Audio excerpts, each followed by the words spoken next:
what's up, my peoples? EmGo here, the freaking geek himself, and welcome to another exciting episode of EmGo Build Stuff, the series where I teach you how Jabba the Hutt ate Pizza the Hutt. There can only be one hut. But moving on with the FanHome Star Wars Millennium Falcon kit. We are on stage 7, so let's take a quick look through the magazine. Let's see what we got. The YT-1000 Light Freighter, first of the Corellian Engineering Corporation's YT series of light freighters. This precursor of the Millennium Falcon introduced several features that set the pattern for CEC's later ships, including a marked appeal to smugglers. It's smuggle-tastic. There you go. Little schematics there. The crew facilities. We'll be building this room. But yeah, the Millennium Falcon might have become cluttered, untidy, and sometimes unreliable over the years, but her owners viewed her with affection, not least because she offered a surprisingly comfortable home for long periods in space. Oh, yeah, seems very cozy. But see, here's some of the quarters, and some little sketches there, some concept arts. Behind the scenes stuff. And there we go. And then we move on to the instructions. So there you have the magazine. Here we have our parts. So let's get down to it. Because there's always a 9 to it, but do it. Right. Okay, so get this open. Open. Get out of here. Let's see what we have in here. So we have a floor. This is for the room we're going to be building. Parts on screws. More bits, more pieces. Screws. I don't think we're using these screws right now. And that is it. I can get out of my life forever. So, alrighty. Get all this out of my way.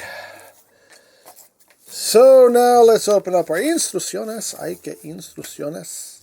Ay!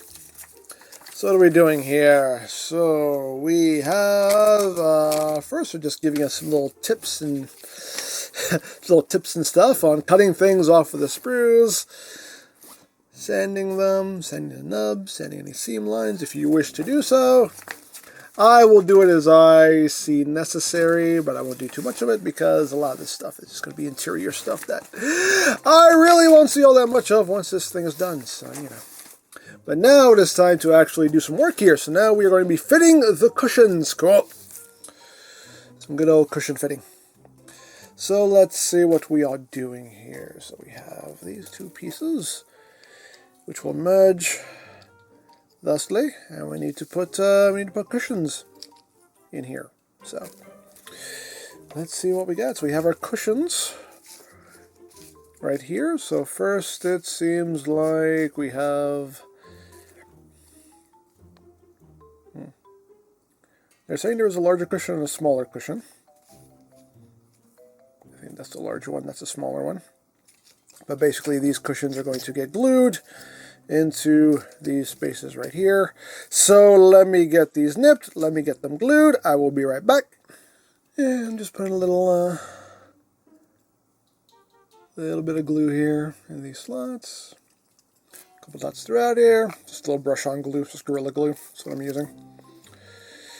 And just set that down, get it nice and squozen, and there we go.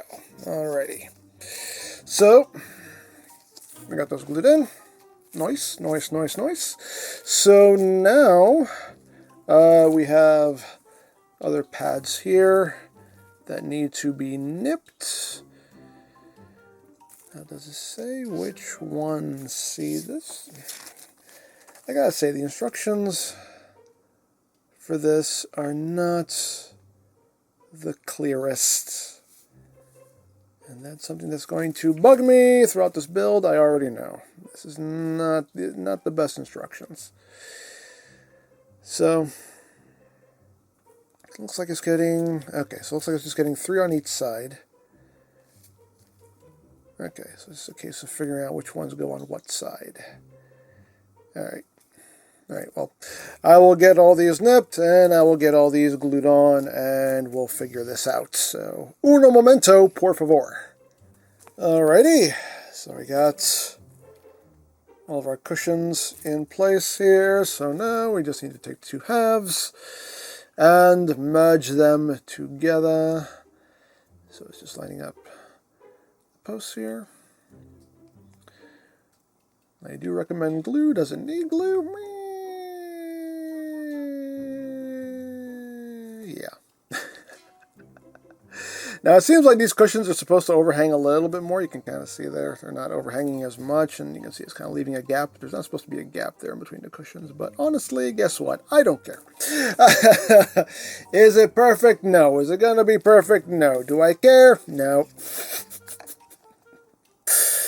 We're just going to glue this and call it glued. Again, I'm not going to stress too much over stuff that I'm not going to see too much of once this thing is finished. So let's get some dots of glue on it. And I'm going to be content. If you're not, that's a you problem, but I'm going to be content. And let's get this lined up. There we go. Boop, boop. Yeah, a little gappage there. Not perfect. It's okay. Again, I don't care. I don't care. It's good enough for me. Alrighty. Okay. So we got that done, and I believe that is actually all there is to do in this stage. Oh, actually, no, it's not. Sorry. There's one more thing to do. One more little thing to do. We have this piece right here, and we have to glue these are cushions. So let's snip these. Get these all nipped. Use our trusty nippers for the nipping. And boom. Okay. So this is just going to sit right in here like that. Oh, this side needs to be cleaned up a little bit. There. Let me clean this up real quick. All right, there we go. Got that a lot cleaner now. Okay, so that's just going to be glued right in here. Thusly. So we just need to apply. There's not B's in that word. Apply. P's, not B's. Apply, not apply. What he actually said was to blave. Anyway, so I'll just put some glue in here. Just get some going. Okay, that should be enough. Alrighty. Get this in there. There we go. Let's get that nice and squozen for a couple seconds so that glue takes hold. And there we go. Alright, there we go. We have those cushions in place, looking lovely. And now, I believe that is all there is to do in this stage, because everything after this page is just telling you, hey, here's some techniques if you want to paint stuff up in the cockpit. Just do like that, do that. You can do all that. You can weather that up. That's what it'll look like if it's weathered. And on the back page, finishing the cockpit, which is basically telling you to glue in everything that I have already glued. So none of this is necessary for me because I have done all this already. So that is it. That is all there is to do in that stage. Okay, so here is what we've done in this stage. We did some cushioning. We did some cushioning here, and we have pieces that we're not using yet. We got this floor here for the room that all this stuff will go into. They do recommend, I've watched people build this kit already, so I already know that they do recommend that you weather this floor up. I might do that. I'm not sure. I might leave it as is. I might weather it up a little bit just to kind of pick out some of these panel lines. I don't know. Maybe I will. Maybe I won't. I don't know. We'll see what happens. As far as like weathering anything else, again, see what kind of mood I'm in. But we'll see what happens. But yeah, we have a floor we're not using. We didn't use this, and we have a little bag of screws. That's apparently all this we will be saving for another time. So yeah, that is it for this stage of the build. So there you go. Now, as always, if you would like to sign up for your own Millennium Falcon kit, there'll be a link in the description down below for you to check out. And if you missed any stage of this build, there is a playlist in the description down below as well for you to check out at your leisure. You can watch this lovely hunk of junk take shape before your very eyes. So there you go. As always, I hope you enjoyed this exciting episode of EmGo Build Stuff. And remember, you don't stop playing because you grow old. You grow old because you stop playing. Be geek. Be proud. May the force be with you. And palm in your face.